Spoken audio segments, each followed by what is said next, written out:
The evolution of the Sony PlayStation.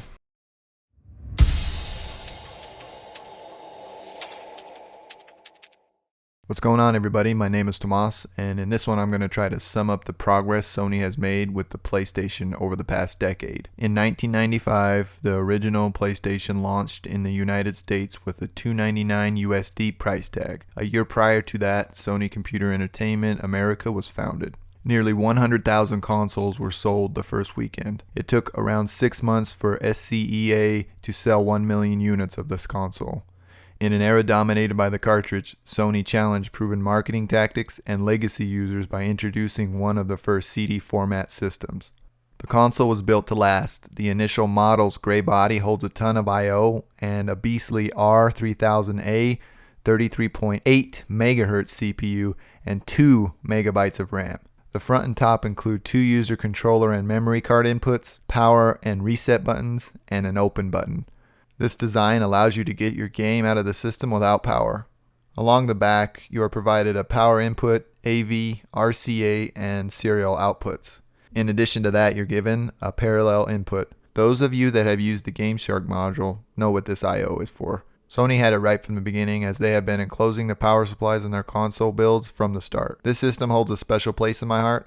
I've spent many nights playing the Resident Evil series on this machine, and I mean the real Resident Evil games, not the BS they put out these days. Sony's introductory console sold around 100 million units over the life of this system. Sony brought us the PlayStation 2 at the turn of the century. When the Y2K scare was a real thing, Sony brought us one of the first home entertainment systems, as the PS2 was equipped with a DVD player. The PS2 was a big improvement over the original PlayStation and even carried the same price of $299 USD. The sleek black console was highlighted by a futuristic design and gradient blue text. Sony brought it with this console, as they made it backwards compatible, meaning you could put its MIPS Emotion Engine CPU clocked at 300 MHz and 32 MB of RAM to work on your collection of PS1 games, as well as with your new PS2 game editions. The console was solidly constructed, with power reset and eject buttons flanking the Sony logo.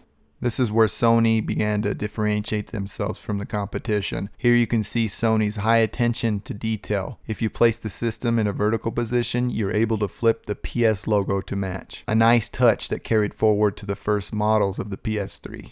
Much of what was found on the original PlayStation is found here, with the inclusion of 2 USB 1 ports and 1 S400 input, all while maintaining the same cost to the end user. Around the rear of the system, you're provided with a power switch, power input, AV, and optical outs. An interesting aspect to this iteration of Sony consoles was the expansion bay. This allowed you to add a 40 GB 3.5-inch hard drive to your system with Sony's proprietary adapter.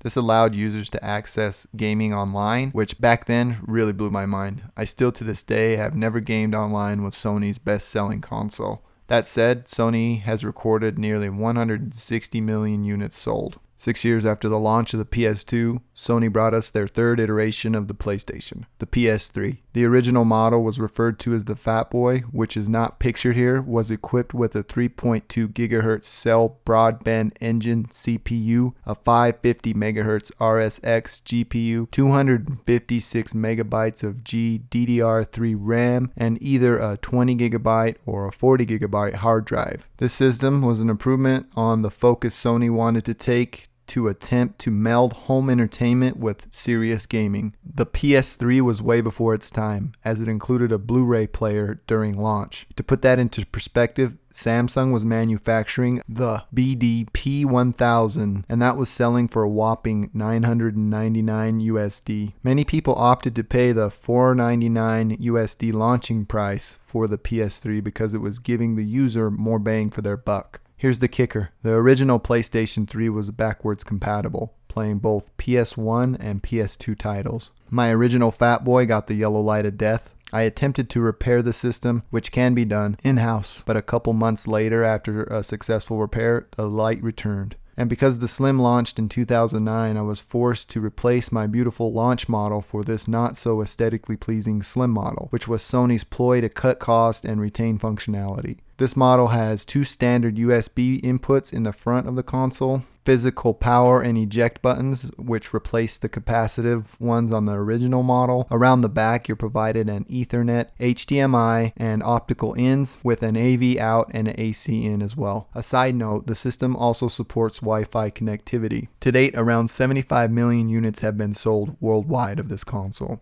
If you want to see many of the console models that Sony produces, Lou of Unbox did an excellent quick rundown of them all. There's an annotation here and also a link to the video in the description. Fast forwarding to the end of 2013, Sony holds one of its most successful launches in company history. They sell around 4 million units of the PS4 at $399 USD. In just 2 short months. The PS4 comes with a free month subscription to PlayStation Plus, safety and warranty documentation, a DualShock 4 controller, a power cable, a 3-foot micro USB cable, headset that connects to the DualShock 4, and an HDMI cable. The parallelogram design console has a sleek 2-tone matte and glossy top finish to it. The system is equipped with an octa-core AMD Jaguar CPU, 800 MHz custom AMD Radeon GPU, 8 GB of GDDR5 RAM, and a 500 GB 5400 RPM magnetic hard drive. Actual usable space is around 400 GB. Sony also carried the Blu-ray player over to this model as well. One disappointing aspect of this system is that it does not include any backwards compatibility for PlayStation's past gaming library. This was a bummer. I guess we'll have to wait and look forward to what PlayStation now offers. The front of the PS4 is equipped with 2 USB 3.0 ports and 2 cleverly hidden power and eject capacitive buttons. Making our way around the system, it looks like Sony is taking ventilation very seriously this time around.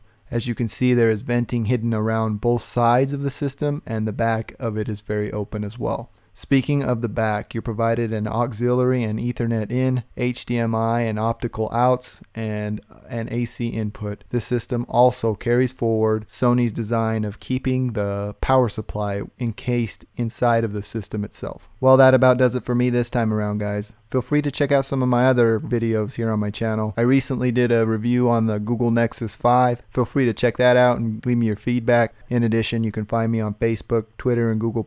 I want to thank you for taking the time to watch this video. Take care.